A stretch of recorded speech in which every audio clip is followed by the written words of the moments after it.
Assalamualaikum warahmatullahi wabarakatuh dan semangat pagi. Perkenalkan, nama saya Erianto dari kelas 5A. Baik, sebelumnya yang saya hormati Bapak M. Rizky Fadila STMN selaku dosen pengampu dasar pemrograman mobile. Baik, adapun di sini saya akan menyampaikan materi tentang React Native. Mungkin langsung saja ya, kita akan masuk ke materinya. Baik, langsung saja. Apa itu React Native? React Native adalah framework mobile aplikasi development yang memungkinkan pengembangan aplikasi secara multiplatform, yaitu Android dan iOS. Sederhananya, React Native adalah framework yang memungkinkan developer membuat aplikasi untuk berbagai platform dengan menggunakan basis kode yang sama.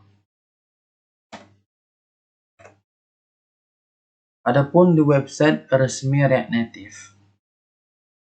mereka mengklaim bahwa framework berbasis JavaScript tersebut adalah cara yang terbaik untuk membangun user interface mobile aplikasi. Dan penggabungan antara native mobile dan React juga bisa dilakukan dengan mudah. Jadi, pengembangan bisa membuat aplikasi Android dan iOS dengan lebih cepat. Baik, selanjutnya pada tahun berapa sih React Native itu dirilis dan siapa yang merilisnya? React Native dirilis pada tahun 2015, dirilis oleh Facebook. Siapa sih di sini nggak kenal Facebook? Sebuah perusahaan yang besar yang mungkin seluruh orang sudah menggunakan Facebook. Baik, selanjutnya, kenapa kita perlu menggunakan React Native? Mengapa kita menggunakan React Native? Mungkin ada beberapa alasan kenapa kita menggunakan React Native. Yang pertama adalah ada statement di website resmi React Native, yaitu learn once, write anywhere. Maksudnya adalah dengan kita belajar sekali, kita bisa mengimplementasikannya di mana saja. Dan selanjutnya, ada juga beberapa perusahaan besar menggunakan framework React Native, yaitu seperti Instagram, Facebook, Pinterest, hingga Skip. Dan ada juga beberapa perusahaan atau aplikasi lah yang sering kita gunakan menggunakan React Native. Dan juga di sini ada Tesla. Perusahaan Tesla menggunakan React Native. Dan juga di sini ada Bloomberg, F8, Facebook Ads Manager, Facebook Analytics, dan lain sebagainya. Mungkin inilah salah satu patokan kita ya, kenapa kita harus menggunakan React Native.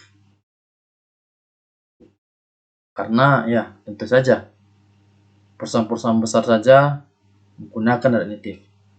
Mungkin di masa yang akan datang React Native ini pasti akan berkembang pesat. Pasti.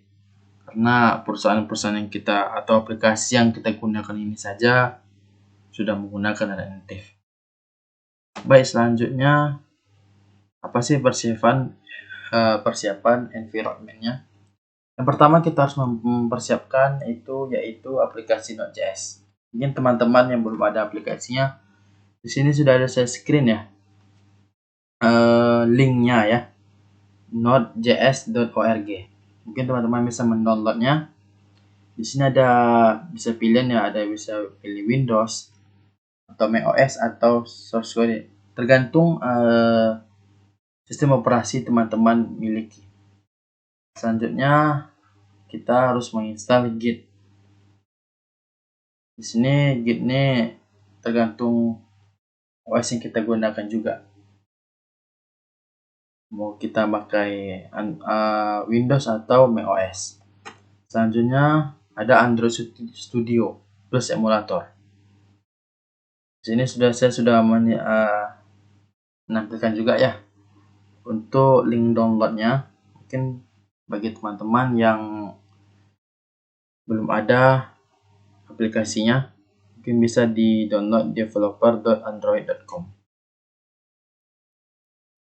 Mungkin selanjutnya ada text editor. Yang keempat ada text editor. Di sini saya menggunakan text editor Visual Studio Code atau VSC. Mungkin bagi teman-teman yang belum ada juga Visual Studio Code-nya, bisa di download di kode.visualstudio.com. Jadi teman-teman bisa mendownload di situ. Baik, selanjutnya di sini ada install extension di Visual Code. Nah, bila teman-teman sudah menginstal Visual Studio Code-nya, lalu teman-teman bisa menginstal extensionnya di dalam Visual Code-nya.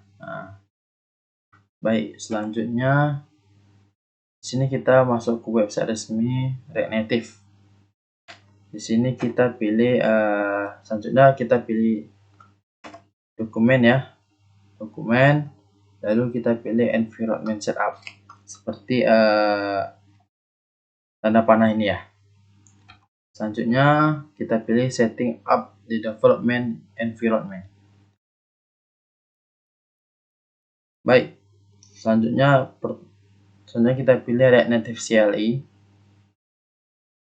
Quick Start. Lalu di sini kita memilih OS yang sesuai kita miliki. Ada macOS, ada Windows, dan ada Linux. Baik, mungkin selanjutnya kita ke membuat projectnya ya. Di sini kita bisa menggunakan CMD juga. Mungkin teman-teman bisa masang perintah seperti di bawah. Ada memasukkan dengan perintah npm install -g area native CLI. Selanjutnya setelah membuat itu, klik enter, lalu masukkan D untuk dokumen ya. Lalu sini kita membuat file atau folder ya, itu dengan nama praktek React Native. Baik, selanjutnya dan juga bisa menggunakan kode editor pada bagian terminalnya. Baik, selanjutnya kita masukkan perintah seperti petunjuk di bawah ya, seperti tanda panah ini. Kita masukkan React Native init test. Kita masukkannya di bagian terminalnya. Selanjutnya lalu masukkan perintah seperti gambar di bawah dan selanjutnya kita gunakan perintahnya. Nah, bila kita sudah membuatnya tadi di terminal tadi, lalu kita masuk ke sini. Kita akan membuat codingannya ya. Mungkin teman-teman bisa menyalinnya. Baik, selanjutnya kita pasang perintah di bawah untuk menampilkan emulatornya. Nah, di sini kita akan menampilkan emulatornya. Bagaimana sih caranya? Nah, kita akan menulis perintah seperti gambar di samping ya. Emulator garing AFD MYAFD. Baik, selanjutnya, dan inilah tampilan emulatornya ya teman-teman, seperti gambar samping ini. Baik, adapun 6 basic components ya. Yang pertama ada komponen text, yang kedua ada komponen view, yang ketiga ada komponen image, yang keempat ada komponen style sheet, yang kelima ada komponen scroll view, dan yang terakhir ada komponen text input. Baik, adapun untuk membuat komponen dengan kelas komponen, adapun kode perintahnya seperti gambar di bawah ya teman-teman. Mungkin teman-teman bisa menyalinnya untuk membuat komponen dengan kelas komponen. Baik, mungkin sampai disitulah materi yang saya sampaikan.